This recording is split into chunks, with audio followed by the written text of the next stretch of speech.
Good morning, my darlings. It's Monday. I guess it could be afternoon for you, depending on where it is that you are. This is this week's energy forecast. This is a big week. We have the energy deficit from daylight savings that happened yesterday in North America. I don't think it happened for the rest of the world. We have a full moon tonight. We have Mercury going direct tomorrow. Thank God. And what else? I don't know. There's some other things that are going on. So cosmically, there's a whole bunch happening, and I hope that it's gentle for you. Last night was a pretty brutal sleep night for me, with some really vivid, not so joyful dreams. So I am definitely feeling it. I did want to make sure that I invited you, though. The only thing is I can't tell you when, but tonight at some point on my personal page.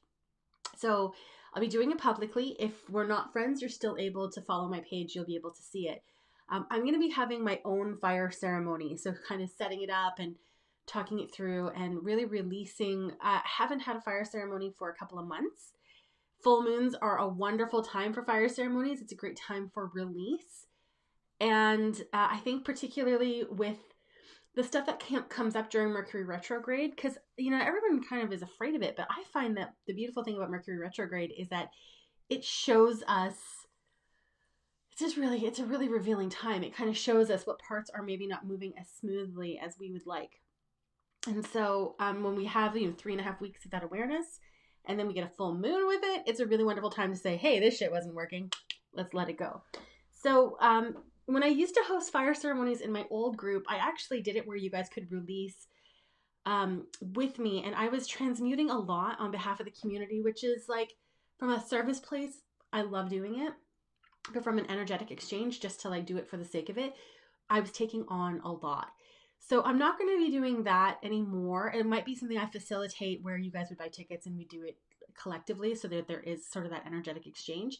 But for tonight, I'm just going to be running my own ceremony, but by having it be on Facebook Live, you'll be able to see how it works, what I do, and then you can start to implement it for yourself. I'm guessing it's probably going to be somewhere around 6 or 7 o'clock Pacific time.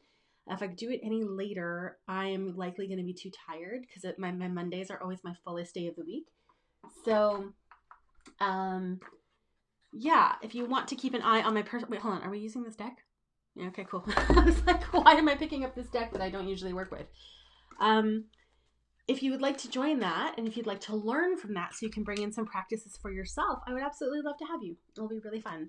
I won't be answering questions or anything during it because it is really going to be about my own process, but I am going to try to talk it through as much as possible so that it's easy to follow along. Okay, for some reason, we are still working with Colette Baron Reid's Wisdom of the Oracle. I love this deck. I love the artwork of this deck. It is so like whimsical and magical. It's just not my usual workhorse deck.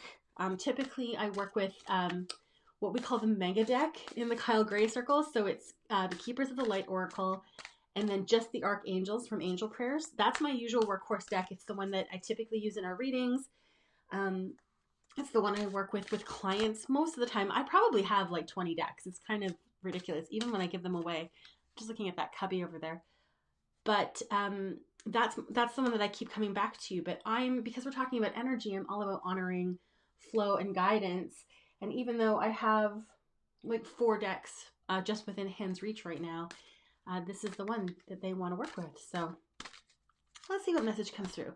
Now, the same kind of caveat that I give every week is that energy is not linear. So yes, I'm pulling it for this week, the week of March 9th, I think we are. 8th, 9th, something like that. However, if you come across this video, 3 days, 3 weeks, 3 months from now, this message is still for you. So just trust that. Okay. What is the message that we most need to bring forward today? Oh, it's you. Where are you? Yeah, okay. Okay. So this card is called Milk and Honey.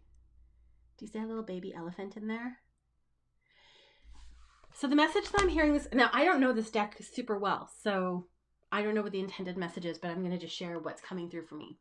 So there's 2 elements of it, because that elephant is really relevant, particularly because that trunk is up.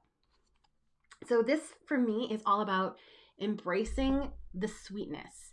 So this is about tapping into our joy, into our ability to create, into the pleasure principle, and really bringing that forward. And then when we talk about the elephant, and with particularly with the upturned trunk, that tends to be energy of abundance and luck and good fortune. And so I'm feeling like the message that's coming through around this card is really about bringing forward um, our connection and our experience of pleasure in all of its facets, and using that to be able to create more opportunity, more abundance, more things to feel pleasured by. So there is really a need for us to tap into that joy principle. And it's interesting because this actually came up in my meditations and in some of my journaling this weekend too, about the importance of joy as a catalyst for creation. So oftentimes, particularly, and the reason it came up for me is because I have been in launch mode for about 2 months, because I was first like redoing all of my packages, then I redid all my branding, and then I redid the website, and then I've been launching Due North.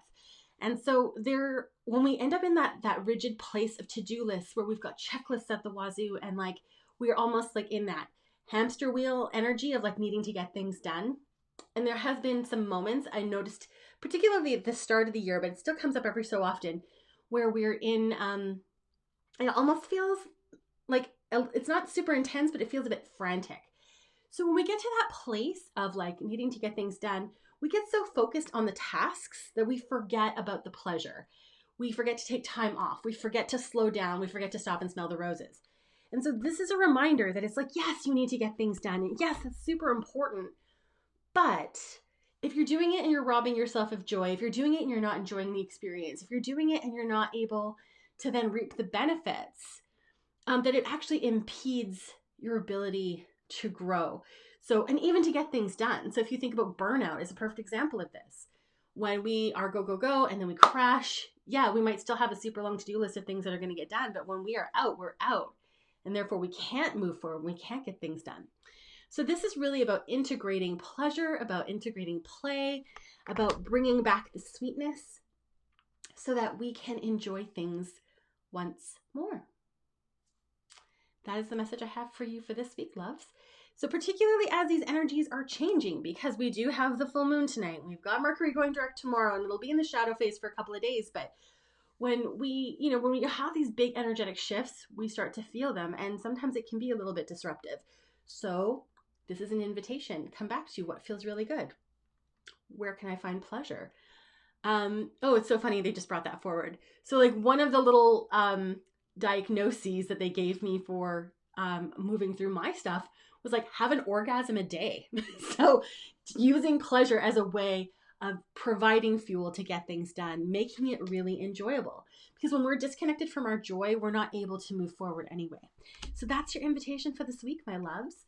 And again, tonight is the full moon. On my personal page, if you're just tuning in, I'm going to be doing a fire ceremony. I haven't quite figured out when, but my guess is about 6 or 7 o'clock Pacific time, probably 6-ish, I would guess. And if you'd like to learn how to like run a ceremony, I'm going to try to talk through my process. I won't be answering questions during it because I'll be in ceremony, but I will be talking through my process so that you can learn along with me. Okay, my darlings, I hope you have a really beautiful rest of your week. And yeah, we'll see you again next week. Same bat time, same bat channel. Okay, take care.